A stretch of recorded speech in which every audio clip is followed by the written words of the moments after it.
The symbiotes are some of the craziest characters introduced into the Marvel Comics, and some of the biggest pains for our friendly neighborhood Spider-Man. You can kinda blame the Beyonder for Spidey's long-term battle against the symbiotes, but who's really gonna go pick a fight with the Beyonder? While Spider-Man is battling in the Secret Wars, his suit is damaged, and luckily, there's a machine that can make him a new costume.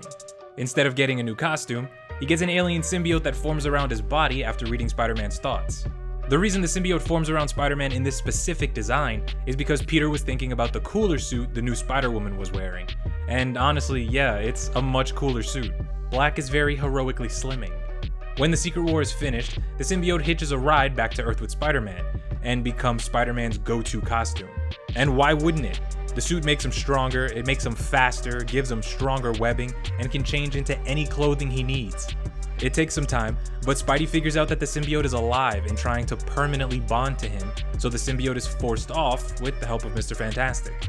You might think, why not go to Tony Stark? Because if you really need to solve a problem immediately, you go to Mr. Fantastic. Using sound waves and fire, they're able to contain it for a short time. It isn't long before the symbiote escapes and hides itself back in Peter's closet as one of his spare red and blue suits. During Spider-Man's fight with the Volturians, the symbiote reveals itself and tries to bond to him again. To pull the symbiote off of him, Spider-Man flees to a bell tower and uses the bell vibrations to rip the symbiote off. You can imagine that after this, the symbiote is left incredibly bitter towards good old Spidey, something that it shares with its next host. But more importantly, if you were a fan of the 1990s Spider-Man animated series, then you know that this bell tower scene is from the comics, and even though the origin of the symbiote in the show is different than the one in the comic books, it's awesome to see that they took the bell tower scene. The symbiote bonds to Eddie Brock, who had just lost his job and developed a deep hatred of Spider-Man. Eddie's hatred actually enhances the symbiote's obsessions with Spider-Man, and drives it to either want to kill Spider-Man, or reclaim him as its host. When Eddie and the symbiote bond, it's like a wave of explosive emotion.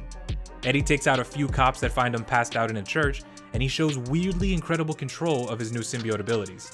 Then he decides to take his newfound rage and power out on Spider-Man. First, the symbiote goes to terrorize Mary Jane, just to get underneath Spider-Man's skin, really let him know that he's there to try and kill him.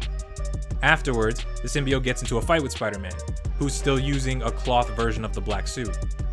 Obviously, the symbiote is able to outmatch Spider-Man and starts to get under Peter's skin. But thanks to the brilliance of the Fantastic Four, Spider-Man shoots Venom with a sonic disruptor gun and temporarily stuns him.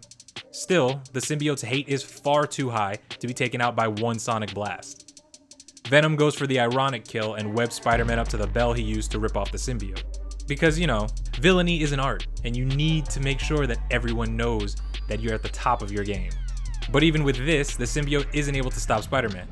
He breaks free and manages to stop the symbiote with sheer force of will, and gives it back to the Fantastic Four to contain.